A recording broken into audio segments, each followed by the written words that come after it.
아무리 세월이 빨라도 여러분들이 신앙 안에 믿음 안에 한 걸음 한 걸음 걸어가는 것이 복된 것인지를 여러분 꼭 믿으시기를 바랍니다. 이 믿음이 흔들리지 말아야 됩니다.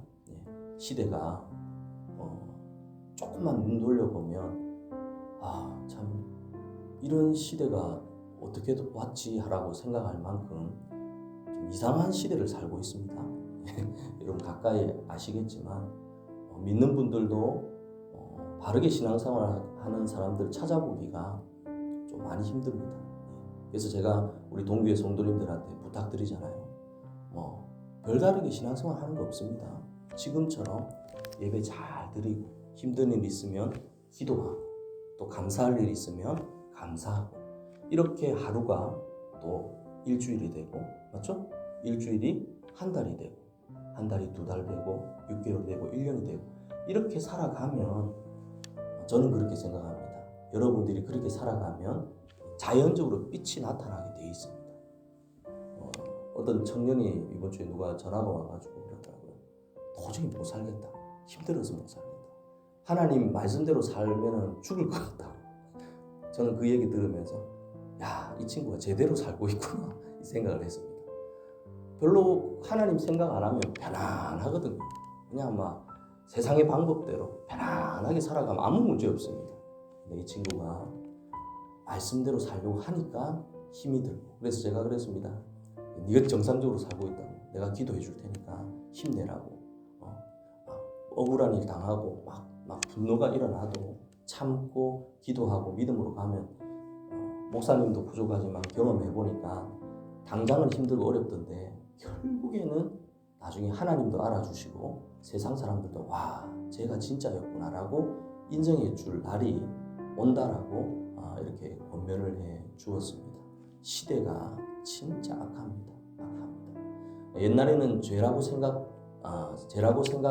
안 했던 것이 이제 죄가 되고 또 죄였던 것이 이제는 그냥 평범한 삶의 어떤 모습이 되어져 가고 있습니다. 말씀에 가까이 살아가는 사람들, 예배하는 사람들은 그게 잘못된 것인지 알죠. 대표적으로 동성애나 맞죠? 동성애 이건 죄죠. 젊은이들의 머릿속에는 이 동성애가 그냥 선택의 어떤 일이라고 생각합니다. 내하고 관계없는 일이다 이렇게 생각합니다. 점점 시대가 이제 죄라는 것이 그냥 평범한 그냥 죄 지어도 아무 문제가 없다라고 생각하지만 예배 드려보세요. 기도해보세요. 하나님이 마음속에 어떤 마음 줍니까? 그게 죄라고 가르쳐 주는 거예요. 그렇게 살면 안 된다. 주님의 뜻대로 살고.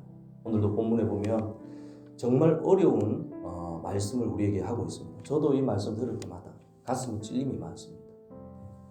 아직까지도 또 인간인지라 미워하는 사람도 있고 나를 억울하게 하고 내 인생을 참 어떻게 보면 그 사람의 잘못은 아니지만 내 인생을 이렇게 어떻게 보면 힘들게 만든 사람들을 용서하고 싶지 않는 그런 마음들. 인생을 살다 보면 우리 여러분들도 그런 분들이 있지 않습니까? 그런데 오늘 예수님의 음성은 그런 것조차도 원수를 용서하는 것을 넘어서 뭐라고 합니까? 사랑하라고 합니다. 이 말씀이 제가 예전에 한번 말씀드린 적이 있는데 저는 신대원에 갔을 때 이 말씀 받아들이기가 되게 힘들었어요. 어떻게 원수를 용서하는 것까지는 어떻게든 이를 악물고 할 수 있는데 오늘 본문에 보니까 너희 원수를 27절에 보니까 너희 원수를 어떻게 하라고요? 사랑하라는 거예요. 우리 성도님들은 어떤지 모르겠습니다. 원수를 사랑하는 것은요 정말 어려운 것입니다. 너희를 미워하는 자를 선대하고 너희를 저주하는 자를 위하여 여러분 나를 저주하는 사람 축복해 줄 수 있습니까? 축복합니다. 뒤에 보면 또 뭐라고 합니까? 너희를 모욕하는 자를 위하여 뭐라고요? 기도하라는 거예요. 그러니까 예수님이 그때 당시에 이제 바리새인들, 종교 지도자들 그리고 서기관들 이런 분들에게 하나님의 말씀을 전하면 그분들도 싫어할 수밖에 없어요. 왜냐하면 세상의 흐름과 세상의 방법대로 예수님이 말씀을 가르치지 않았거든요. 오히려 원수를 미워하는 게 그때 당시 정상적인 모습입니다. 보복하고 맞죠? 잘못한 것을 어떤 법에 의해서 처벌하고 근데 그게 바로 율법 시대를 살아가고 있는 그때 당시의 그 백성들의 모습이었어요. 오늘날도 마찬가지입니다. 하나님의 말씀을 제대로 이해하지 못하는 사람들은요, 지금도 율법에 얽매여서 고통받고 신앙생활하는 사람들이 얼마나 많은지 모릅니다. 뭔가 구약 때 드렸던 제사의 그 제물들을 아직까지도 드려야 된다. 하나님 앞에 드려지는 마음은 없습니다. 제물과 제사에만 초점이 되어 있는 거예요. 여러분 아는 것처럼 제사와 제물은 무엇입니까? 하나님을 생각하게 만드는 도구입니다. 우리가 하나님 앞에 드리는 예물들도 마찬가지죠. 사람 앞에 드리는 거 아니잖아요.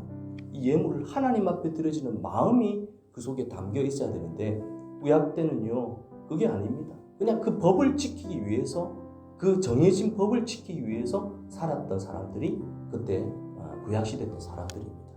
그때 예수님이 와서 이 모든 것을 다 깨어버린 거예요. 마음 없는 그들에게 오늘 이 본문의 말씀을 통해서 한 차원 더 높은 하나님의 말씀으로 권면합니다. 그런데 만약에 이제 오늘 이 본문의 말씀을 한번 적용해 보려고 합니다. 어떻게 원수를 사랑할 수 있습니까? 어떻게 나를 싫어하는 사람을 축복하고 그들을 위해서 기도할 수 있습니까? 결론적으로 우리는 그렇게 할 수 없습니다. 절대 그렇게 할 수 없습니다. 그게 인간의 본성입니다. 이걸 먼저 인정해야 됩니다. 주님, 그러면 여러분 기도할 때 나를 핍박하고 나를 조롱하고 나를 막 이렇게 손가락질하는 사람 저는 용서할 수 없습니다. 그럼 어떻게 용서합니까? 해답을 드리겠습니다. 예수님을 마음에 품으면 가능한 줄 믿으시기를 간절히 바랍니다.